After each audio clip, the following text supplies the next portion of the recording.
Mahkamah Konstitusi (MK) menolak permohonan uji material Undang-Undang Nomor 3 Tahun 2022 tentang Ibu Kota Negara. MK memutuskan Ibu Kota Negara Republik Indonesia tetap berkedudukan di DKI Jakarta hingga terbitnya keputusan Presiden mengenai pemindahan Ibu Kota dari Jakarta ke Nusantara atau IKN. Disampaikan beberapa hal.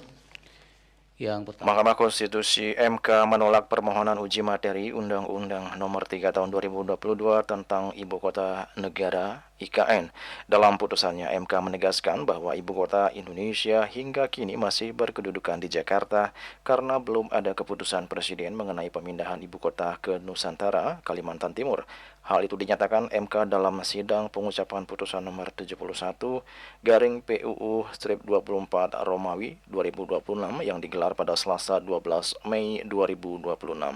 Dalam pertimbangan hukum yang dibacakan Hakim Konstitusi Adis Kadir, dijelaskan bahwa dalam gugatan itu pemohon menilai norma pasal 2 ayat 1 Undang-Undang Nomor 2 Tahun 2024 tidak sinkron dengan norma pasal 39 ayat 1 Undang-Undang Nomor 3 Tahun 2022 sehingga menimbulkan keadaan kekosongan status konstitusional Ibu Kota Negara yang berimplikasi terhadap keabsahan tindakan-tindakan pemerintahan termasuk penerbitan keputusan penyelenggaraan negara, kegiatan penyelenggaraan negara, dan pelaksanaan administrasi pemerintahan. Menurut Mahkamah dalam menafsirkan norma pasal 2 ayat 1 Undang-Undang Nomor 2 Tahun 2024, Aquo harus dibaca dan dimaknai dalam kaitannya dengan norma pasal 73 Undang-Undang Nomor 2 Tahun 2024, bahwa pengertian berlaku dalam pasal 73 Undang-Undang Nomor 2 Tahun 2024, kekuatan berlaku dan mengikat substansi atau materi norma pemindahan Ibu Kota Negara ketika putusan Presiden mengenai pemindahan Ibu Kota Negara Kesatuan Republik Indonesia dari Provinsi Daerah Khusus Ibu Kota Jakarta ke Ibu Kota Nusantara ditetapkan oleh Presiden. Jika Kepres itu sudah ditandatangani, maka keputusan mengenai Ibu Kota Negara itu bisa mulai berlaku dan memiliki kekuatan mengikat. Oleh karena itu, MK menegaskan Jakarta saat ini masih sebagai Ibu Kota Negara RI dan menilai permohonan pemohon tidak beralasan. Artinya, dalam konteks permohonan Aquo, berlakunya waktu pemindahan Ibu Kota Negara ke Ibu Kota Nusantara tergantung pada penetapan dan pemberlakuan keputusan Presiden dimaksud.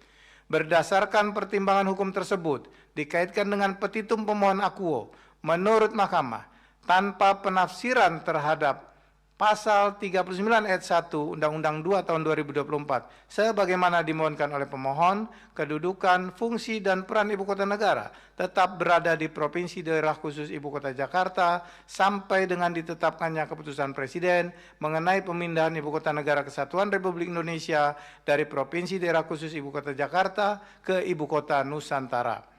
Sehingga dalil pemohon yang pada pokoknya menyatakan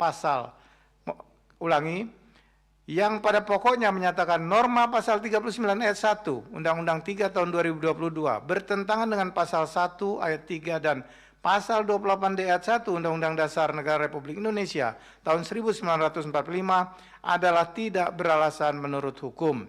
Sebelumnya, Zulkifli selaku pemohon mendalilkan keberadaan pasal-pasal dimaksud, menetapkan keputusan Presiden sebagai syarat konstitutif beralihnya status Ibu Kota Negara. Ia juga menjelaskan pada 2024 telah diundangkan Undang-Undang Nomor 2 Tahun 2024 tentang Daerah Khusus Jakarta yang secara normatif menghapus status Jakarta sebagai Ibu Kota Negara. Sementara hingga saat ini keputusan Presiden sebagaimana disyaratkan oleh pasal 39 dan pasal 41 Undang-Undang IKN tersebut belum pernah ditetapkan. Juli Sorte dan Ketut Sumadiansyah melaporkan.